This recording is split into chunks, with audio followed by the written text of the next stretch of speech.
শারমিন কি হয়? এ বাজার লাও। এতক্ষণ লাগে বাজার করতে? আজকে তো পাঠের দাম দিতে দেরি হয়ে গেল, এইজন্য বাজার করতে দেরি হয়ে গেছে। কি বল পাঠের দাম? এই আজকে রাতে না রান্দো কি হলোতে সমস্যা নাই। রাইনতে পারবো না তো রাতে। আর খরচ কি কি বাজার করেছে দেখি? আজকে মেলা বাজার করেছি, পাঠের দাম পেয়েছি তো দু পাঠের আর দু পাঠের কারণে পাউডার সালের খাওয়ার মজা, এগুলো খাওয়ার মজা। খাওয়ার মজা হয়। এদিন হাটে কিনা হয়নি তাই সে কিনে বাদাম সালে খালি বাদাম খাই। ওল ভালোই তো। ও মা মিষ্টি কদলি আসাও? মিষ্টি কদুটা দেখে সুন্দর লাগলো এখানে লিনু। আমাকে পুরপুরি খেতে ইচ্ছা করছে, কালকে রানবো তাহলে। সাইখা দেখে লিয়েছিস। আমার খরচা মাছ জ্বালিয়েছো? এই আজকে খরচা মাছের দাম কম আমার এই হাটে, খালি হাফ কেজি 60 টাকা দাম। কদিন এগুলো 100 টাকা পোয়া বিক্রি হলো, আজকে 120 টাকা কেজি।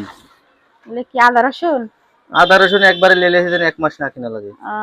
মেলাই তো লিয়েছো? কাম কাজ শেষ, 8 টাকা টুকু না এগুলো দিয়ে মেলা দিন দিন চলে। ভালোই তো বাজার হয়েছে, মেলা দিনই হবে আদা রসুন মশলা। মাছগুলা কুটালে ওখানে কুটাই লিব। আচ্ছা।